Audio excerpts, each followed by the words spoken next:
de nous. Esprit de Dieu, viens parmi nous. Alléluia. Glorifie Jésus au milieu de nous. Relevez les mains vers le Seigneur, amen. Attaché à la croix pour moi. Merci Jésus. Attaché à la croix pour moi. Il a pris mon péché, amen. Il a pris mon péché, il m'a délivré. Attaché à la croix pour moi. Inonde ce lieu de ta présence. Nous avons besoin de toi. On reprend, inonde, amen, Jésus-Christ. Inonde ce lieu de ta présence. Nous avons besoin de toi. 2 Chroniques, chapitre 20, à partir du verset 3. En fait, on vient annoncer à Josaphat qu'une multitude vient contre lui pour le combattre. Dans sa frayeur, verset 3, dans sa frayeur, Josaphat se disposa à chercher Dieu. Il publia un jeûne pour tout Juda. Juda s'assembla pour invoquer l'Éternel. Et l'on vint de toutes les villes de Juda pour chercher l'Éternel. Josaphat se présenta au milieu de l'assemblée de Juda et de Jérusalem, dans la maison de l'Éternel, devant le nouveau parvis. Et il dit, c'est sa prière, « Éternel, Dieu de nos pères, n'es-tu pas Dieu dans les cieux? Et n'est-ce pas toi qui domines sur tous les royaumes des nations? N'est-ce pas toi qui as en main la force et la puissance, et à qui nul ne peut résister ?»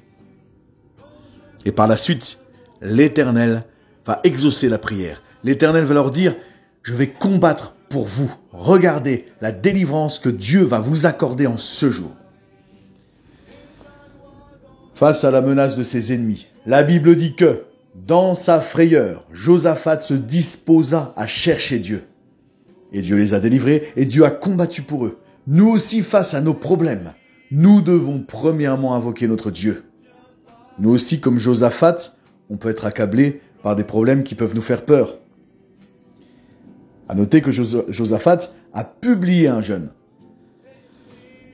Le jeûne n'est pas une performance, le jeûne c'est pas vouloir se faire souffrir pour impressionner Dieu. Le jeûne est un moment où l'on met de côté les choses terrestres, dont le repas, pour s'approcher plus intensément de notre Dieu. On humilie notre âme, on le cherche de tout notre cœur.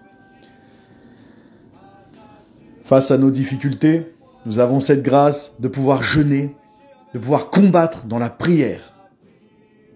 Dans sa prière, Josaphat reconnaît et confesse qui est Dieu. Il dit, Éternel, n'est-ce pas toi qui as en main la force et la puissance et à qui nul ne peut résister?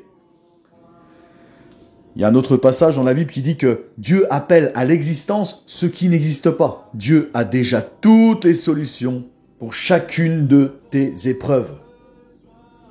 Mais Dieu s'attend à ce que tu l'invoques. On peut demander aux autres de prier pour nous, de combattre pour nous dans nos prières. Paul, il en parle. Il dit à une assemblée qu'un frère ne cesse de combattre pour eux dans ses prières. Et c'est une bonne chose.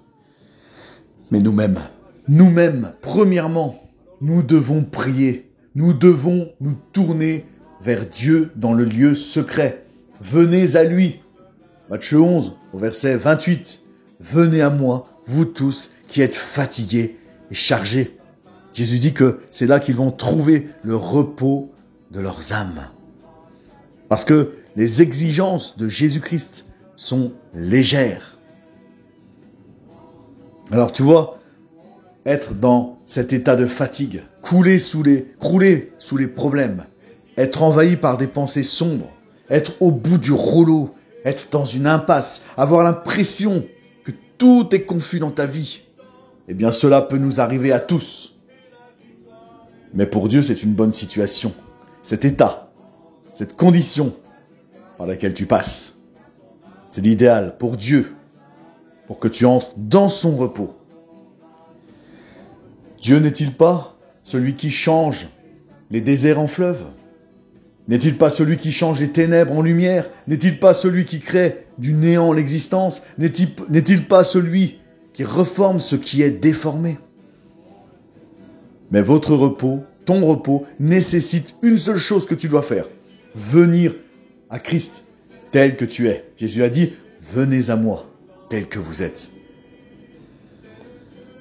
Dieu nous encourage à aller vers lui tel que nous sommes. Quelle que soit notre oppression, comme le roi Josaphat, nous devons apprendre à nous disposer pour Dieu, à nous tourner vers Dieu et surtout à compter sur sa grâce. Une chose est certaine, c'est qu'en faisant ça, nous avons cette merveilleuse promesse de Jésus. Je vous donnerai du repos, le repos de vos âmes. Tu trouveras le repos de ton âme. Il y a plein de passages dans la Bible qui nous racontent que plusieurs se sont jetés littéralement aux pieds de Jésus pour le supplier de les aider. C'est ça, l'humilité que Dieu aime. Et Jésus, il était ému de compassion, il les guérissait, il les délivrait. Nous aussi, nous devons nous jeter aux pieds de Jésus et le supplier de nous aider. Dieu fait grâce aux humbles et il résiste aux orgueilleux. L'orgueilleux, c'est celui qui pense se débrouiller tout seul, qui se croit tout suffisant, mais seul Dieu est tout suffisant. Oui, Dieu fait grâce aux humbles qui reconnaissent leur insuffisance et leur besoin de son aide. Vous savez, c'est bien une personne qui connaissait son Dieu, c'est bien David. Dans le psaume 144, verset 1 à 2, dans le psaume 18, verset 1 à 4, il confesse que Dieu est son rocher, que Dieu est sa forteresse. Il s'écrit « Loué soit l'Éternel, et je suis délivré de mes ennemis. Loué soit l'Éternel, et je suis délivré de mes ennemis. » David dit que Dieu est son rocher. Donc, sa sécurité est fondée sur la force et sur la puissance de Dieu. Il dit que Dieu est sa forteresse, donc un refuge sûr où l'ennemi ne peut pas pénétrer. Il dit aussi que Dieu est son bouclier. Dieu s'interpose entre lui et le mal. Dieu s'interpose entre lui et l'épreuve. Ma haute retraite, dit David, ma haute retraite. La haute retraite est un lieu sûr pour nous élever au-dessus des dangers de la vie qui se présenteront devant nous. Il loue l'Éternel et il confesse qu'en le louant, il est déjà délivré de ses ennemis. Je vais te poser une question aujourd'hui. Qui est Dieu pour toi? Est-il ton rocher? Est-il ta forteresse, comme David? Avons-nous la pleine assurance que si on le loue, on est délivré du mal? Dans le psaume 17, il est écrit que nous sommes la prunelle de l'œil de Dieu. David dit, délivre-nous comme la prunelle de ton œil. La prunelle de l'œil est une métaphore pour désigner une chose qui nous est très chère. Il dit aussi qu'il veut demeurer à l'ombre de ses ailes. L'ombre de tes ailes est une image comme une poule protège ses petits sous ses ailes. Tous les chrétiens doivent prier pour que Dieu les protège du danger, avec la foi que notre Père est toujours prêt à nous protéger et à nous cacher sous ses ailes comme une poule protège ses petits. Dieu est Père, Dieu est amour et un Père est protecteur. Sais-tu, toi qui écoutes, que tu es la prunelle de l'œil de Dieu? Sais-tu, toi qui écoutes, que tu as une grande valeur inestimable aux yeux de Dieu? Et sais-tu surtout que toi aussi, tu invoques le Dieu de David, le Dieu protecteur? Il n'y a aucune ombre de variation chez Dieu. Il est le même hier, aujourd'hui, éternellement. Dieu ne change pas. Dans sa prière, quand Jésus prie pour ses disciples, il demande à son Père, « Je ne te prie pas pour les ôter du monde, mais je te prie pour les protéger, pour les préserver du mal. » Il prie pour tous ceux qui retiennent sa parole, ceux qui lui appartiennent. Il le précise, Il précise que ceux qui lui appartiennent, c'est ceux qui gardent sa parole. Donc ceux qui suivent vraiment Jésus-Christ, ceux qui mettent Jésus au centre de leur vie. Et ceux-là obéissent à sa volonté, obéissent à sa parole. Dans Jean 14, au verset 23, Jésus dit « Si quelqu'un m'aime, il gardera ma parole, et mon Père l'aimera. Nous viendrons à lui, et nous ferons notre demeure chez lui. » Jean 14, au verset 24. « Celui qui ne m'aime pas, dit Jésus, ne garde point mes paroles, et la parole que vous entendez n'est pas de moi, mais du Père qui m'a envoyé. » Et dans Apocalypse 3, 20, Jésus dit « Voici, je me tiens à la porte, et je frappe. Si quelqu'un entend ma voix, et ouvre la porte, j'entrerai chez lui, je souperai avec lui, et lui avec moi. » Écoute-moi, si tu laisses Jésus sur le pas de ta porte, sans le faire entrer, sans se soucier de ses paroles pour les mettre en pratique dans ta vie, alors comment Dieu pourra-t-il te protéger ?